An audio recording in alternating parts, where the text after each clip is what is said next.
All right, we'll get started with Cecil.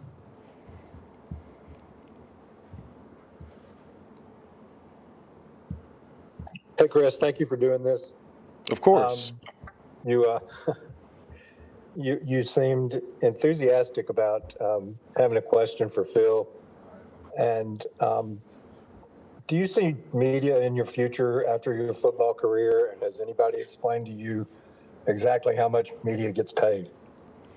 I mean, I work really hard on public speaking and trying to answer questions correctly, interview questions, all sorts of stuff. But I'm not really too sure. I kind of want to go towards the NFL GM route someday, but that's a long ways away. Right now, I'm kind of just focused on getting through this season, trying to progress to the NFL, and then when I get there, I'll get there. But that is something I kind of had in mind, especially initially going to college.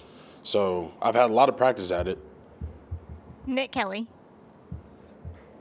Hey, Chris. I'm curious, speaking of the NFL, you have an O-line coach who has plenty of experience there. What's maybe the best thing he's taught you so far? Man, he's got a lot of tools. Like, I think I talked about this in the spring, going way back from when he was playing at Syracuse and coaching for the Saints.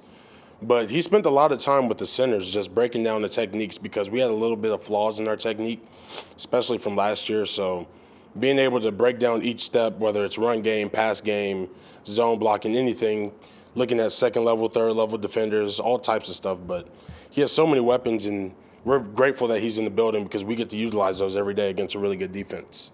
Charlie Potter. Hey, Chris. Obviously, you guys have some new guys up front. Just even though it's been 5 days of practice, have you seen that offensive line start to come together? Yeah, we're able to build a lot of chemistry. You know, Emil was missing a little bit during the spring, but having him back and then being able to have a unit that's constantly growing together, especially with the help of Coach Marone and all the rest of the guys, it's been really good, and everyone's all bought in. We all trust the process. We trust what Coach Marone has, Coach O'Brien, all the rest of those coaches, and going out there with everybody as a unit, building that chemistry every day against a really good defense has been pretty good for us. Steven. Chris, Brian Robinson has waited so long for this moment, and now it's finally kind of his time to be the man. How excited are you guys to see him run this running back room this year? Yeah, B-Rob's hungry. He's hungry. He's been hungry since he's got here, and, you know, he waited his turn. He did everything the coaches asked him to do, whether it's in the weight room, on the field, off the field. He's been a good leader for the team, and now it's his time. So he's got an opportunity to lead a really good, really deep running back room, and we trust him, and we're ready to see what he does this season. Mike. Yeah, Chris, does anybody ever give you grief around the locker room for being a six-year guy, kind of the old man? I think the freshmen this year were in 8th grade when you started here. Jeez, I mean, I already have a gray hair in my beard, so anytime somebody sees like, oh, you got some fuzz in your beard, I'm like, no, it's gray hair. But I get called an old man, senior citizen. I get called a lot of names, but I'm kind of used to it at this point. Katie. Hey, Chris, kind of bouncing off of Mike's question, and your question to Phil about having full stadiums this year compared to last year, entering your 6th year, you got that because of the COVID year last year. So kind of talk about your journey to this point and how excited you are to get the opportunity to have this extra year. I've sat behind some really good people since I've been here. I got to learn from people like Bozeman, Ross, Cam, everybody that came before me, even Landon last year. And it was all about the process. That's all we talk about around here, and having a chance to have another year and build more value for myself and make more memories with the team, that's what it was all about. So I had the opportunity, I took it, and then, of course, being able to come back one more year means that we get to play in front of fans again. I'll take that opportunity any chance we get. Tony. Chris, Alabama's last 4 starting centers have went on to be permanent team captains. Is that a goal of yours, and what is it like kind of stepping into that shoe, being the leader of the line?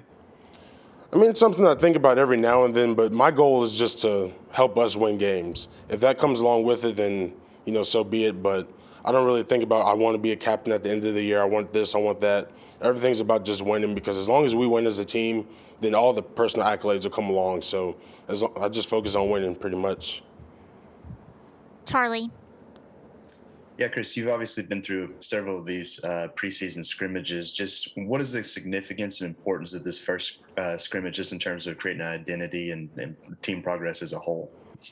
Yeah, it gives the coaches the opportunity to see if we can take the stuff from the practice field into a game-like scenario where the coaches aren't constantly behind us yelling at us. I mean, it's always a little bit easier in practice when you've got the aid of the coaches on the side, but when you get out on the field in the scrimmage, it's just you and the other man, and you have to rely on the techniques that you've had, whether it's in the film room, on practice field, whatever it is. So that first scrimmage is pretty important, especially with the game being right around the corner. They want to see if you can help add value to the team. So we want to approach that just like we would approach a game, and I think that's what we'll do this Saturday. Stephen. Chris, Coach Saban has spoken about Bill O'Brien's teaching ability, as a coach. How have you seen that so far in fall camp? Yeah, he's amazing. I always tell people he's kind of like me personality-wise, but he's just, you can tell the progression that the quarterbacks have had going forward, like especially the whole offense in general, but specifically about the quarterbacks. All of those guys are growing, whether it's pre-snap, post-snap decisions. He really breaks down everything that we need to do, and then he relies on us to go out to the field and execute, and he holds us accountable for it. But he never skips any steps. He's always on time. He preaches a lot about accountability and taking care of the man next to you. So we're blessed to have him in the building. Michael. Yeah, the next guy set to speak with us is Will Reichard. Just wondering, last year, did you I guys will. recognize and notice that he didn't miss a kick at all last year? No extra points, no field goals. He made all of them. Is that something you guys noticed as a team, this streak? I mean, we didn't notice any missed field goals, so that's always good. All right. Any last Okay. questions for Chris? Okay, go ahead, Tony. Yeah, Chris, kind of piggybacking on that, is that kind of like a no-hitter or a perfect game in baseball? Do you try not to mention that to Will in order to keep that streak going? I'm not gonna lie to you guys. I didn't recognize it was a thing until the end of the season. I just we didn't notice any missed ones. I mean, if you ask me, my favorite one was the one against Georgia. That was my favorite.